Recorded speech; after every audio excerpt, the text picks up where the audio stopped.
I recently found something really, really cool on the cover of Vogue. Basically, it's a giant flower, and I've made so many foam flowers that I'm pretty sure that I can recreate this flower.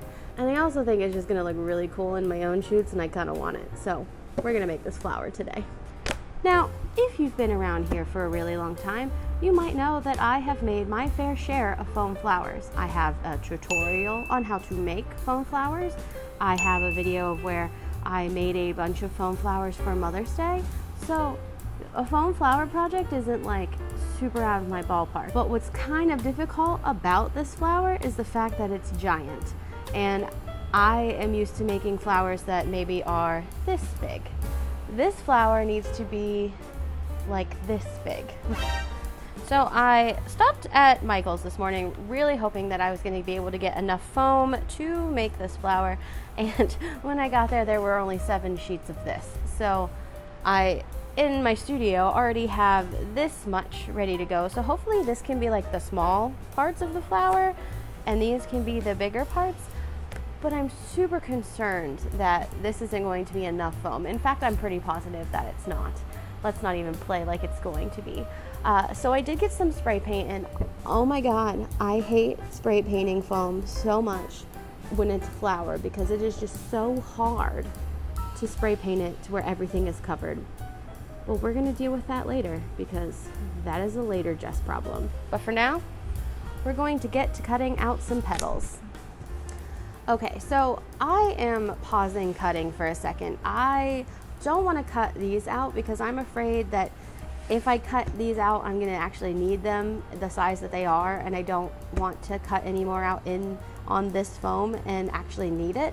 So I am not touching that yet until I really know what it is that I need. Now, normally when I make a foam flower, this is the size of a petal that would be like almost the end of the flower. But I think, and I could be wrong because I've never made a flower this big, but I think I can just start it at this size because it's like 5 times the size of what my normal flower would be. So if I start with a bigger petal, I'm not gonna have to build it up as much, and that might be helpful here. Now, speaking about the back of this flower, I'm going to kind of do something similar like I did for this flower hat that I made. I'm going to essentially chop off the back of the flower so it's not like coning out, and it can just be pressed neatly against a body. So there will be no like cone stem thing at the back. I'm just going to cut it all off and make it flat so it sits nicely, which I guess I could have probably cut those petals out differently, but it's too late for that because I already did it. This isn't nearly as big as I wanted it to be, and also even if I like cut it down in the back, that's still like huge. So I'm gonna have to like cut it here all the way across. If I hold it against myself, like it sticks out pretty far. So I guess what I'm gonna have to do now is do the thing that I hate doing, and that is go get white foam and cut it into the petal sizes I'm gonna need and then paint them. And I feel all sorts of ways about that because it's just so annoying to do, but it's fine. I will make it happen because I want the giant big flower. The other thing I'm going to do is I think I'm going to shape my petals before I put them on, because I think that's going to kind of help see the size of the flower before I actually like glue everything on. So let me go get the other foam and get to cutting everything and shaping all the petals, and I will meet you back here when that is all done. So I'm here at Michael's trying to get more foam because I ran out yesterday, and the white that I want to get, there's only 3 of them.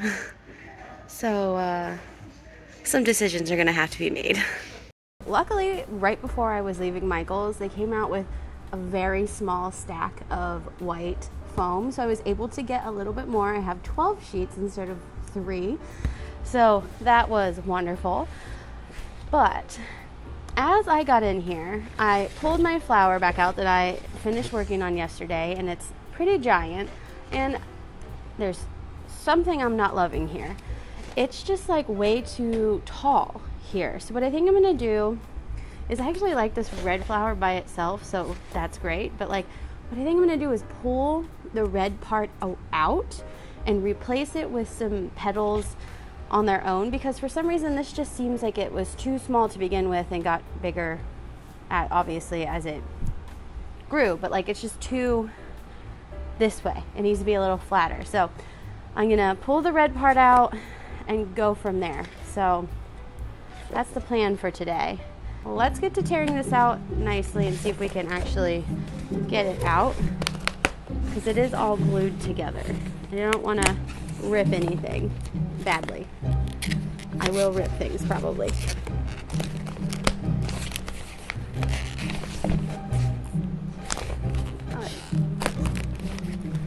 Hopefully anything that I am ripping I can just kind of hide.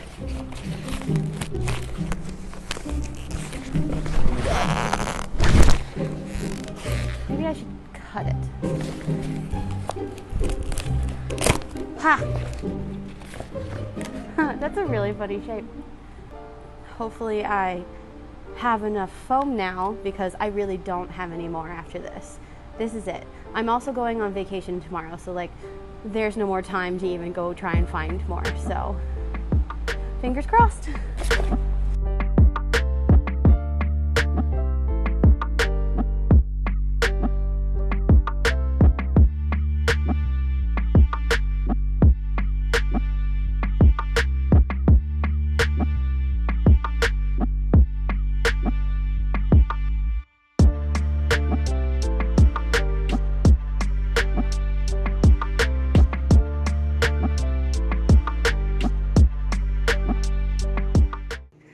Okay, so I'm gonna spray paint the flower and hope for the best.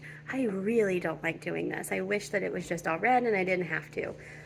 Now, I have spray painted flowers before, like I mentioned, that I have done, and they turned out fine, but I hate doing it. It's just a pain in the butt job.